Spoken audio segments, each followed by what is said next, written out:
안녕하세요. 김정민 퍼스널 트레이닝 스튜디오 대표 김정민입니다. 자, 이번 시간에는 고립이라는 것에 대해서 한번 이야기를 해보겠습니다. 요즘 웨이트 트레이닝을 하다 보면 쉽게 접하게 되는 이야기 중에 고립이라는 말이 있습니다. 고립 운동, 고립이 잘 됐다. 어디 운동할 때는 고립이 되어야 된다. 자, 이렇게 또 표현을 합니다. 자, 예를 들어서 가슴 운동할 때 가슴에 자극이 오면서 가슴에 느낌이 오면 고립이 됐다고 표현을 하고요. 또 어떤 선생님들 같은 경우는 트레이닝 지도를 하면서 고립 운동이다. 가슴을 고립을 시켜서 하셔야 됩니다. 이렇게 표현을 합니다. 자, 고립이란 과연 무엇일까요? 제가 두 가지를 한번 이야기해 볼게요. 어떤 게 고립인지 여러분들이 한번 결정을 한번 해보시는 어떤 시간이 됐으면 합니다. 자, 가슴 운동이라는 거에 대해서 동작이 있습니다. 팔을 폈다, 접어줬다.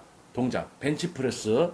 자, 동작을 합니다. 가슴을 내밀고 하라고 그래서 많이들 내밀고 하십니다. 자, 동작을 했어요. 계속 움직이니까 가슴에 자극이 옵니다. 느낌이 와요.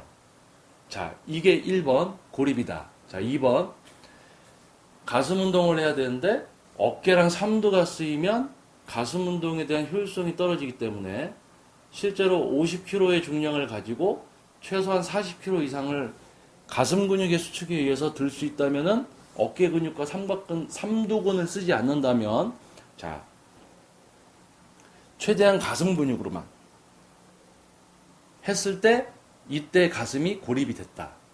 자, 첫 번째 동작을 해서 가슴에 느낌이 온다. 이것이 고립이다. 가슴만 사용하는 기술을 유지해서 운동을 했다. 이게 고립이다. 저는 후자입니다. 우리가 실시하는 가슴 운동, 벤치프레스 같은 경우는 다중관절 운동이죠. 관절 두 군데가 움직입니다. 어깨랑 이제 우리 팔꿈치. 자, 관절 두 군데가 움직입니다. 하지만은 어깨 전면 삼각근과 삼두근이 개입을 할 수밖에 없고 동작을 어떻게 해서 흉근을 쓸 수 있느냐, 흉근을 사용할 수 있느냐, 기술이 있느냐 없느냐에 따라서 실제로 가슴보다는 어깨 전면하고 삼두근으로 더 동작을 만들어내는 분들이 있습니다. 자, 이때 어깨와 삼두근의 비중이 높아지지만 동작을 하기 때문에 가슴도 쓰이긴 쓰이죠. 그러기 때문에 느낌이 옵니다. 그게 고립인가요? 가슴에 느낌이 왔다는 게 고립이 됐다고 얘기를 할 수는 없는 겁니다. 완벽하게 어깨와 삼두근, 전완부에 자극이 오지 않게 가슴만 자극이 오게 하는 기술, 가슴 근육만 사용하는 기술을 익히고 동작을 했을 때 가슴이 고립이 됐다. 저는 이렇게 표현을 합니다. 여러분은 어떻게 생각하세요? 자, 고립이라는 거는 어떤 수많은 것 중에 유일하게 독자적으로 말 그대로 고립, 다른 데와 차별화되게 떨어져 있는, 동떨어지는 거죠. 고립시키는 거죠.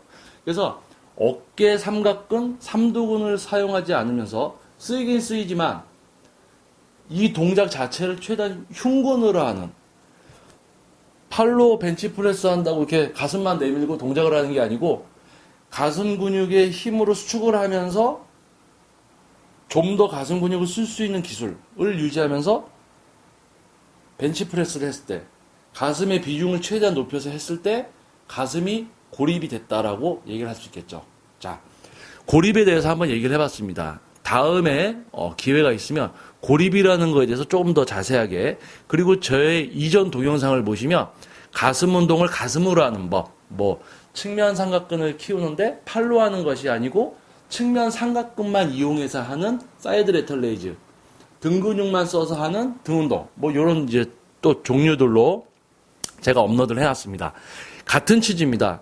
자, 고립이라는 거에 대해서 느낌이 온다고 해서 고립이 됐다고 할 수는 없고요.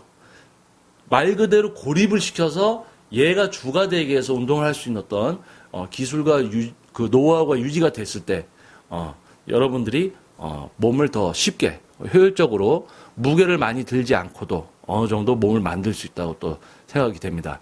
자, 여러분들은 고립이 뭐라고 생각하십니까? 한번 다시 한번 생각해보는 어떤 시간이 되었으면 좋겠고요. 다음에는 또 다른 주제를 가지고 여러분들을 찾아뵙겠습니다. 감사합니다.